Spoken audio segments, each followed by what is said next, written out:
মৰমৰ ছাত্ৰ-ছাত্ৰীসকল, তোমালোকক মোৰ অন্য এটি ভিডিঅ'লৈ স্বাগতম জনাইছোঁ।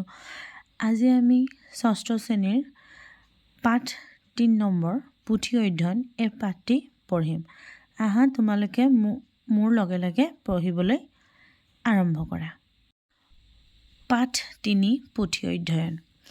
পুথি অধ্যয়ন এটা সু অভ্যাস। এই অভ্যাসে এজন মানুহক বৌদ্ধিক আৰু মানসিক দিশত শক্তিশালী কৰি তোলে। জীৱনত উন্নতি কৰিবলৈ প্ৰয়োজন হোৱা গুণৰাজি পুথি অধ্যয়নৰ যোগেদি লাভ কৰিব পাৰি। এই পাঠটিত পুথি অধ্যয়নৰ গুৰুত্ব আৰু প্ৰয়োজনীয়তাৰ বিষয়ে আলোচনা কৰা হৈছে। পুথি অধ্যয়ন বিদ্যা উপাৰ্জনৰ এটা ঘাই উপায়। পুথি নপঢ়াকৈ কোনেও ক'তো বিদ্যা লাভ কৰিব নোৱাৰে। পুথিৰ বিদ্যা থোপাই থোৱা ধনৰ নিচিনা। আনে থোপাই থোৱা ধন হাতত পৰিলে ধন আৰ্জনৰ দুখ কষ্ট ভোগ নকৰাকৈ ধনৰ ফল ভোগ কৰিব পাৰি। সেইদৰে আনে থোপাই থোৱা বিদ্যা হাতত পৰিলে বিদ্যা আৰ্জনৰ দুখ কষ্ট ভোগ নকৰাকৈ বিদ্যাৰ ফল ভোগ কৰিব পাৰি। প্ৰত্যেক পুথি একোজন মানুহৰ থোপাই থোৱা বিদ্যাৰ ভঁৰাল। লিখকে বহুত পুৰুষাৰ্থ কৰি সেই ভঁৰাল বান্ধি থয়।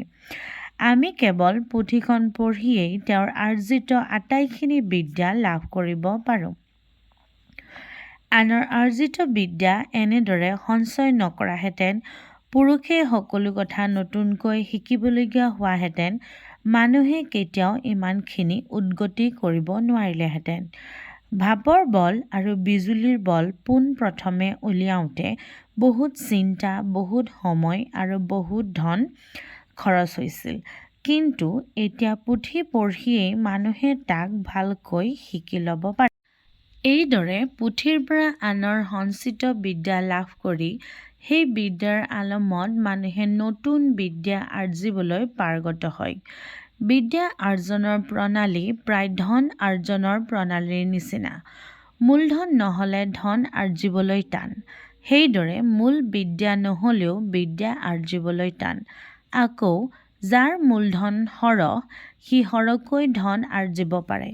সেইদৰে যাৰ মূল বিদ্যা সৰহ সি সৰহকৈ বিদ্যা আৰ্জিব পাৰে।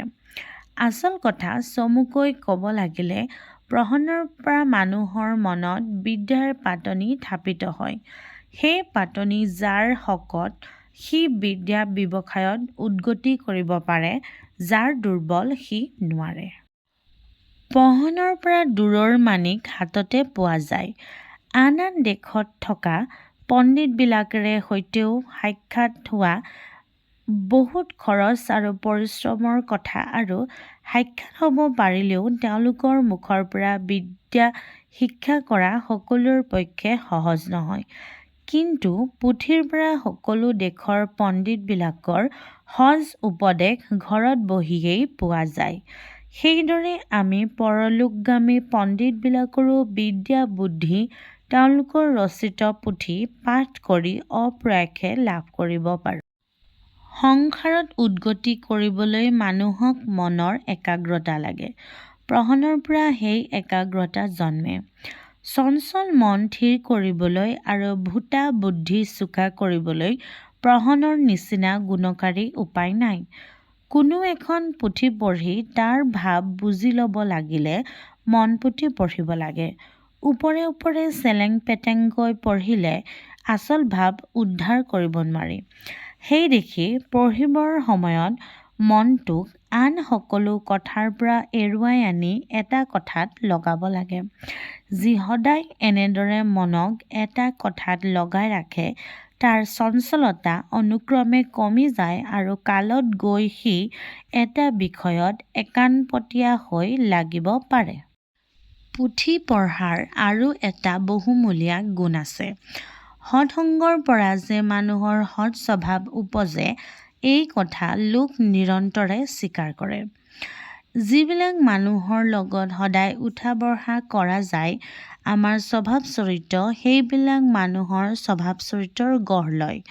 মানুহ ভাল সংগত থাকিলে ভাল হয় আৰু বেয়া সংগত থাকিলে বেয়া হয়।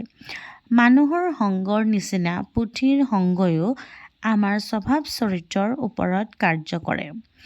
প্ৰত্যেক পুথিয়েই ৰচোতাজনৰ স্বভাৱ চৰিত্ৰৰ ছাৰ নিচিনা। পুথি পাঠ কৰিলে সেই পুথিৰ লিখকৰ লগত আলাপ কৰা যেন হয় আৰু সদায় একে পুথিকে পঢ়িলে তেওঁৰ সংগত থকা যেন গুণ ধৰে।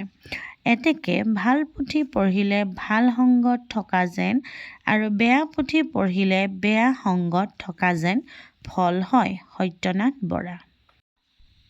মৰমৰ ছাত্ৰ ছাত্ৰীসকল, আশা কৰোঁ তোমালোকে আজিৰ ভিডিঅ'টো ভাল পালা।